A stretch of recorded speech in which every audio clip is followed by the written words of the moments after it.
Welcome to Anagani educational students. ఇవాళ మనం consignment chapter నుంచి 15th ప్రాబ్లం అండి. మన టెక్స్ట్ బుక్ లో ఏపీ ఇంటర్మీడియట్ వాళ్ళకి ఇదిగోండి 15th ప్రాబ్లం. పేజ్ నెంబర్ వచ్చేటప్పటికి 110 అండి. ఈ ప్రాబ్లం ఎక్స్ప్లెయిన్ చేస్తాను నేను.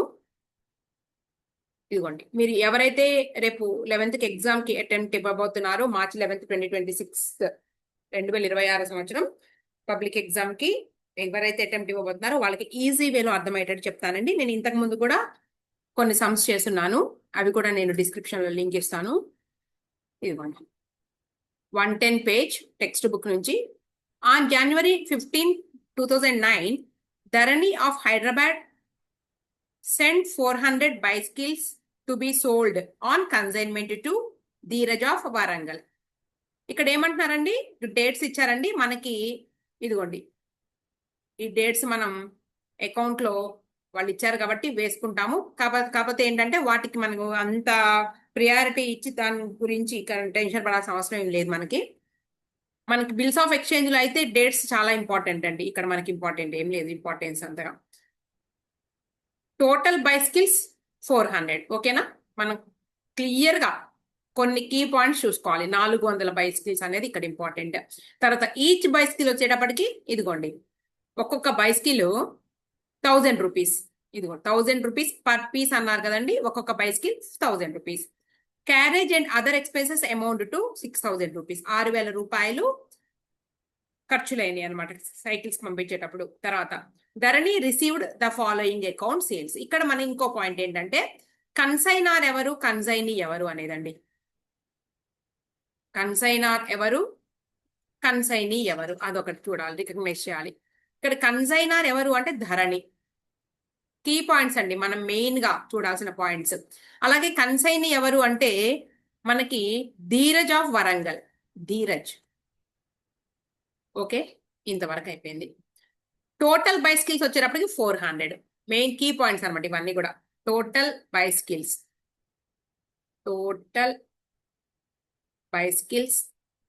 400. ఓకేనా.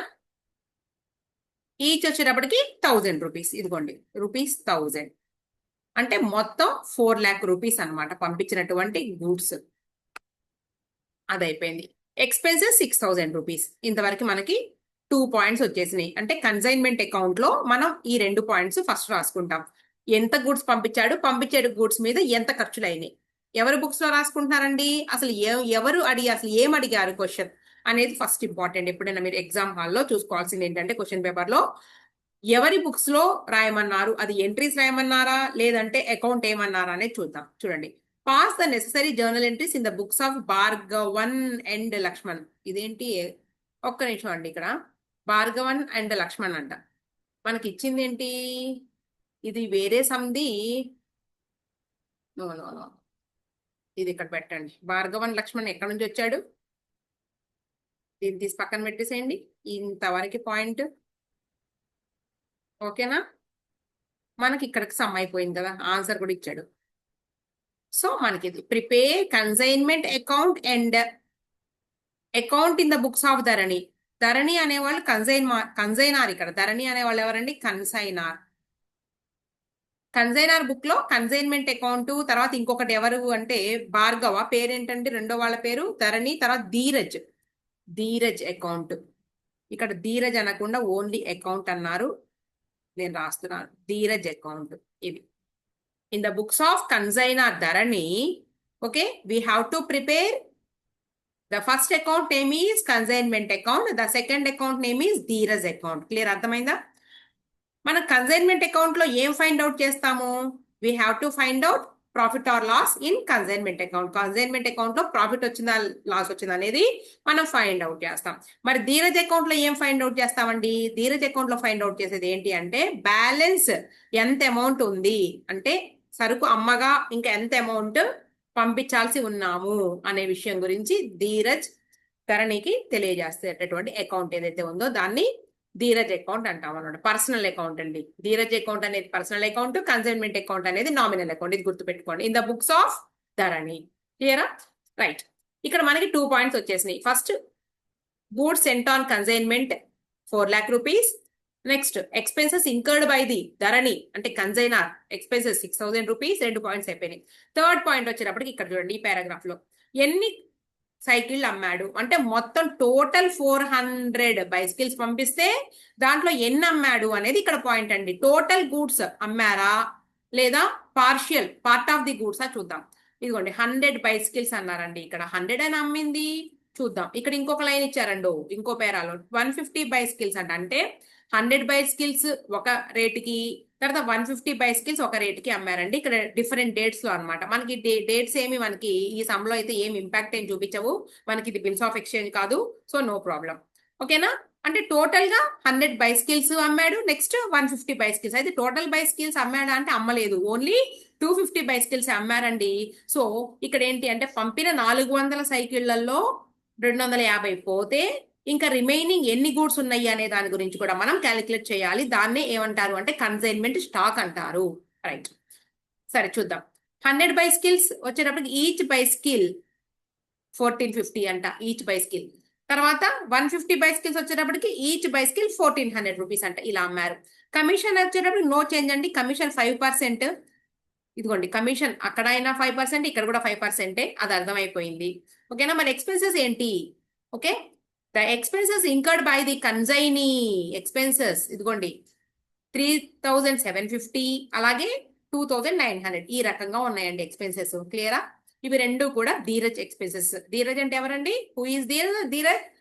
Dheeraj is consignee expenses. ఈ రెండు మరి ఈ రెండు కూడా మరి అన్సోల్డ్ స్టాక్ మీద ఇంపాక్ట్ చూపిస్తాయా చూపించవా అనేది చూద్దాం మనం.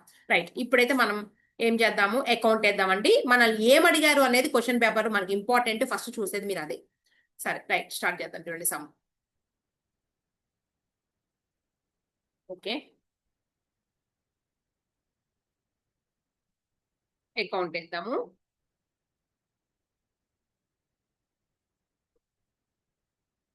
Just గీసేద్దాంలేండి.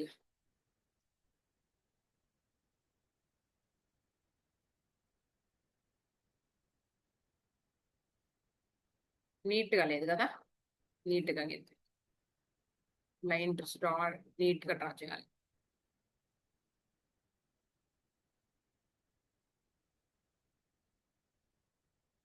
Correct.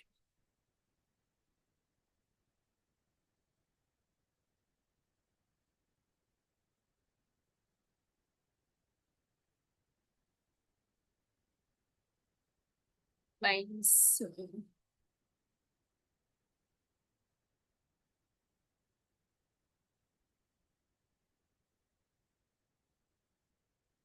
1 minute.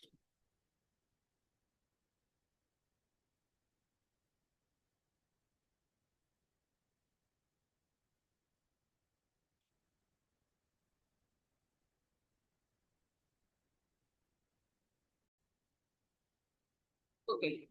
In the books of Dharani, consignment account, 2 goods sent on consignment. Dates రాయట్లేదు నేను. Goods sent on consignment account. Total goods 400 into each 1,000 rupees. Total amount 4 lakh rupees. Next point. Expenses incurred by the consignor, cash account or bank, 6,000 rupees. Next point. Expenses incurred by the consignee. Consignee's name Dheeraj. Dheeraj account. Total expenses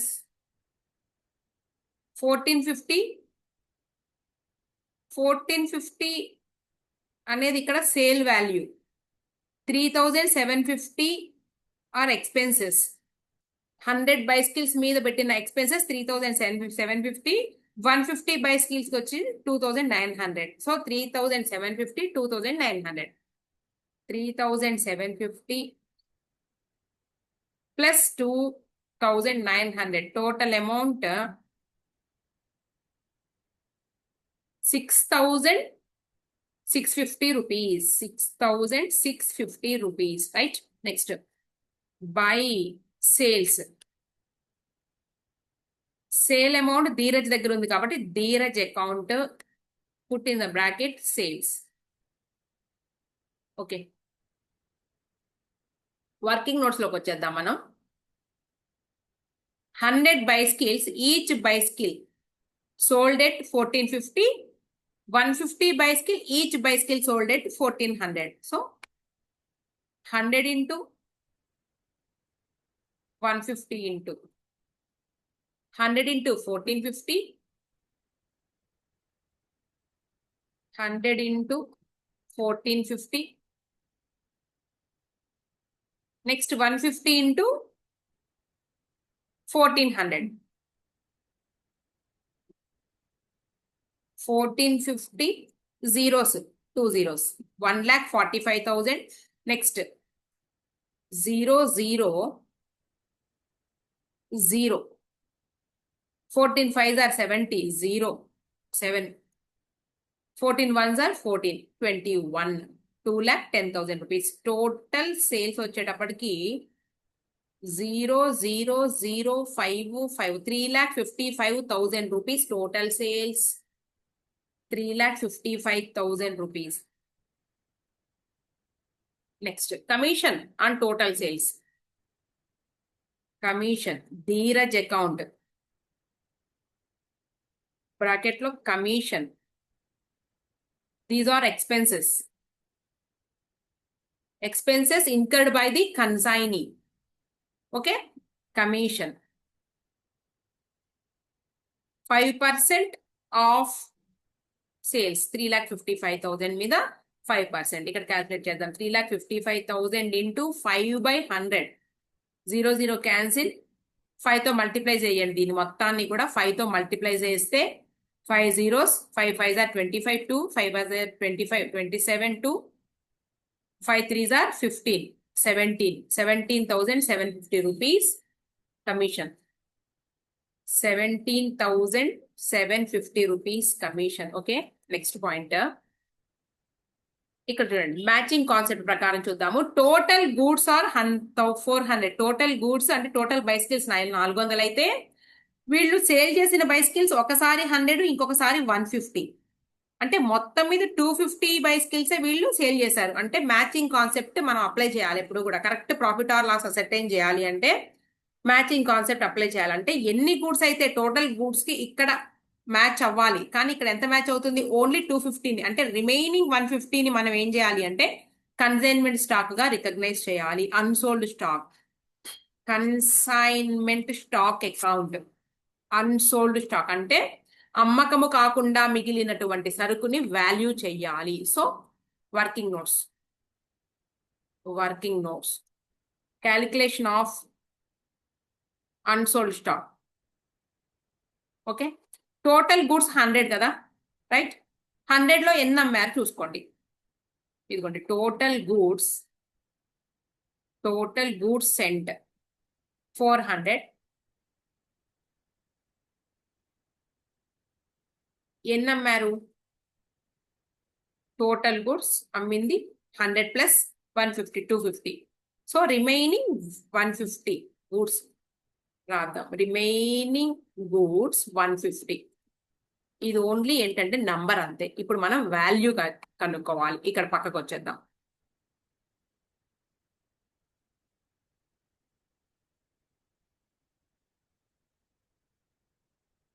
value of remaining goods, మిగిలిపోయినటువంటి goods యొక్క విలువ 250 కాదు కదా, 150.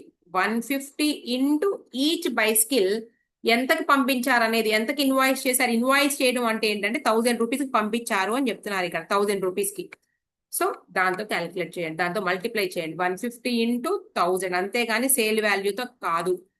So 4 zeros, 15 పక్కన 4 zeros, 1 2 3 4, 1,50,000 rupees అయితే ఆ goods ఇప్పుడు consignor దగ్గర లేవు, అవి కన్సైనీ దగ్గరకు వచ్చేసేయి. వచ్చేసినప్పుడు ఎక్స్పెన్సెస్ కూడా మనం కలపాలి. అంటే ప్రపోర్షనేట్ ఎక్స్పెన్సెస్ అని ఎందుకంటున్నాము అంటే 400 బైసికిల్స్ మీద, టోటల్ బైసికిల్స్ మీద, ఇదిగోండి టోటల్ బైసికిల్స్ 400 బైసికిల్స్ మీద పెట్టినటువంటి టోటల్ ఎక్స్పెన్సెస్ 6,000 రూపీస్. ఇక్కడ రౌండ్ అప్ చేస్తున్నా చూడండి, టోటల్ బైస్కిల్స్ 400 బైస్కిల్స్ మీద టోటల్ ఎక్స్పెన్సెస్ 6000.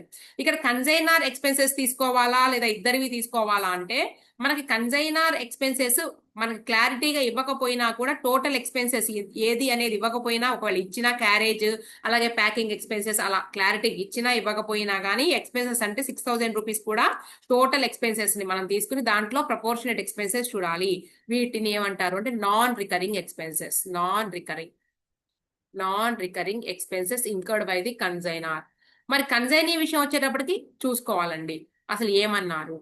ఇదిగోండి 3750 were deducted as expenses. Only expenses అన్నారు కానీ దానికి క్లారిటీగా క్లాసిఫికేషన్ ఏమి ఇవ్వలేదు. ఇక్కడ కూడా 2900 rupees were deducted expenses after 15th March అన్నారు. ఇదిగోండి టోటల్ ఎక్స్పెన్సెస్ అన్నారు కానీ క్లారిఫికేషన్ ఏం లేదు, క్లాసిఫికేషన్ ఏం లేదు. సో మనం వీటిని ముట్టుకోకూడదు. ఇలా క్లాసిఫికేషన్ ఏమీ లేకపోతే ఈ expenses incurred by the consignee all expenses are మనం ఎలా ట్రీట్ చేస్తామంటే treated as recurring expenses. All expenses incurred by the consignee are treated as recurring expenses. Classification ఏమీ లేదు కాబట్టి.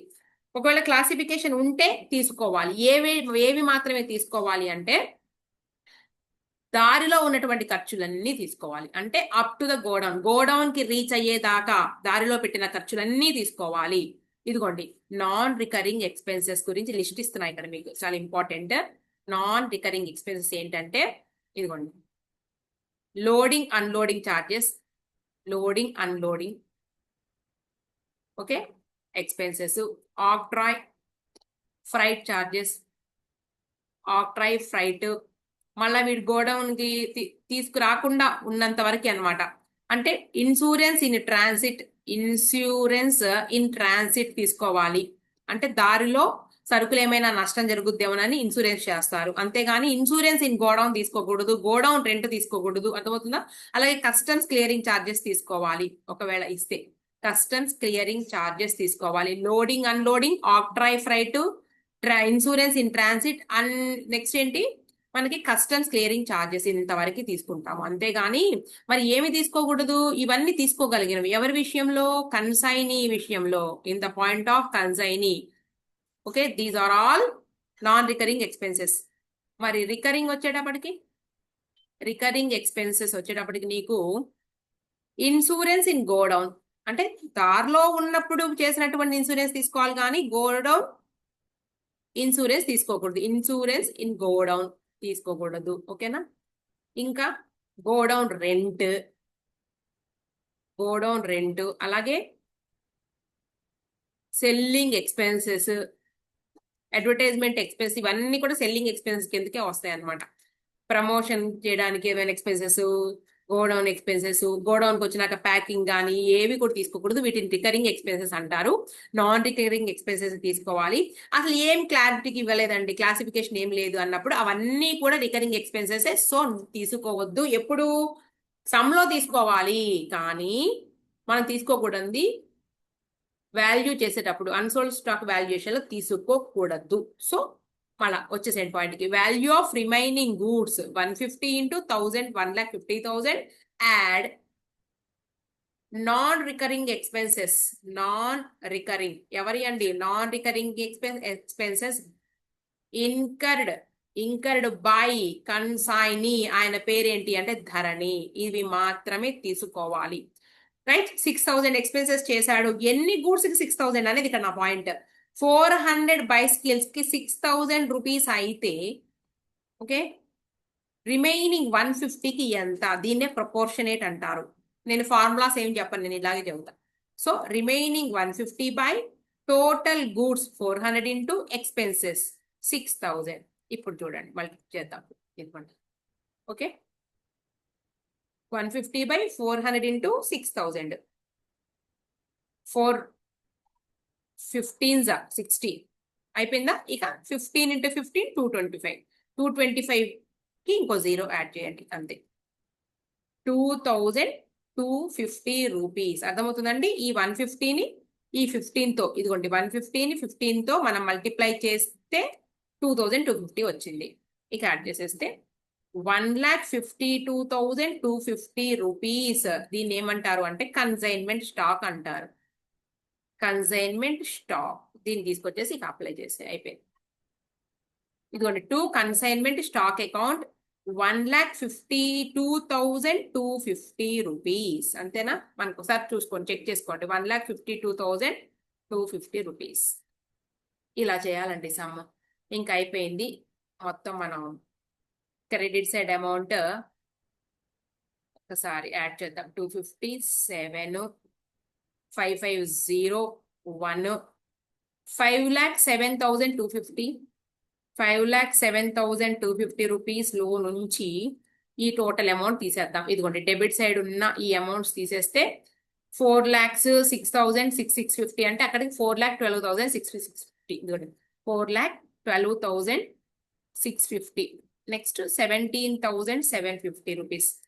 17,750 0 1 14 1 3 0 3 4,30,400 రైట్.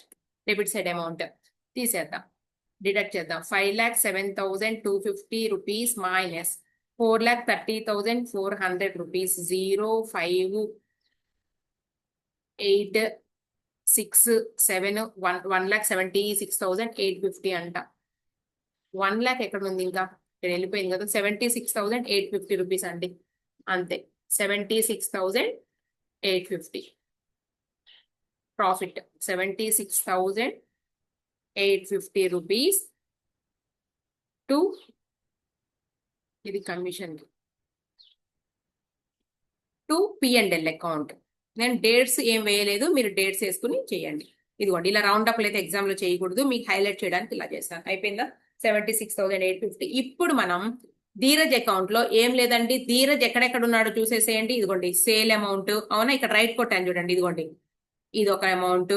తర్వాత ధీరజ్ ఎక్స్పెన్సెస్ 6,650 17,750. మన డబుల్ ఎంట్రీ కాన్సెప్ట్ లో every debit has every credit, ప్రతి డెబిట్ కి క్రెడిట్ ఉంటుంది. సో మనం ధీరజ్ అకౌంట్ లో ధీరజ్ కి సంబంధించిన ఎక్స్పెన్సెస్ ని తీసుకురండి.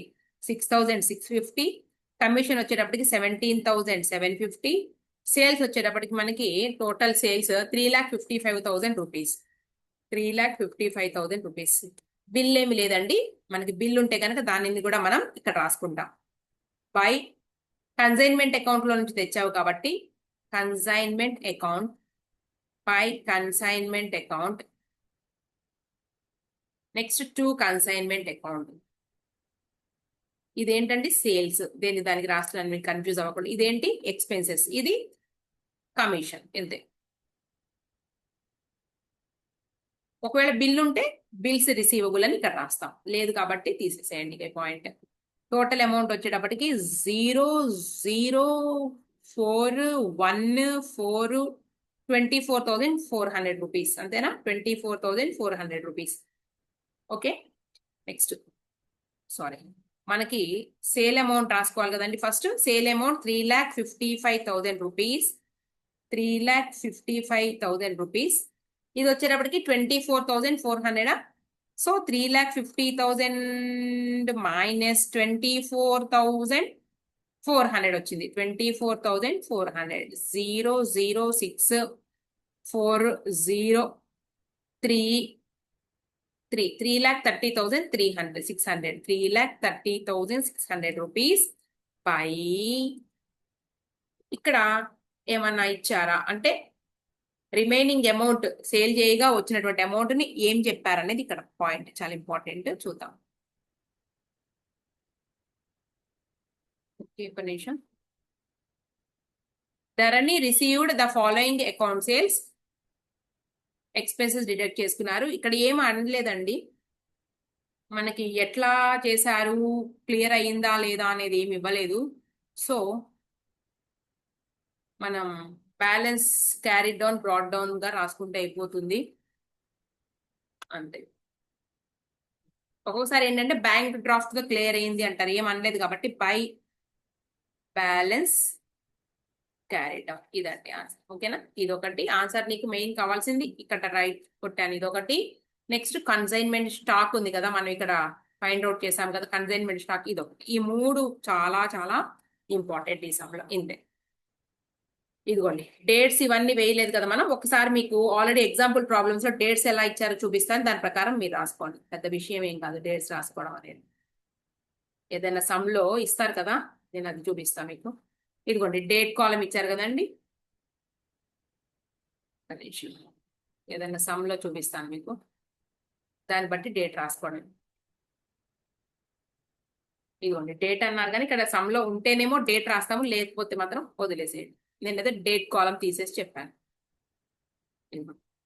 మీరు డిగ్రీ లెవెల్కి వెళ్ళిపోతే డేట్ లేదు, ఏం లేదు, ఏం అవసరం లేదు. ఇప్పుడు ఇంటర్మీడియట్ లెవెల్ కాబట్టి మనకు డేట్ కూడా కన్సిడర్ చేసి ఒక హాఫ్ మార్క్ తీసే ఛాన్స్ ఉంది కాబట్టి మీరు వేయండి అంతే. అసలు సమ్లో డేట్ మెన్షన్ చేయకపోతే వేయాల్సిన అవసరం కూడా లేదండి. ఆ మార్కులు దీనికి కూడా అవసరం లేదు, తీరు. Okay friends.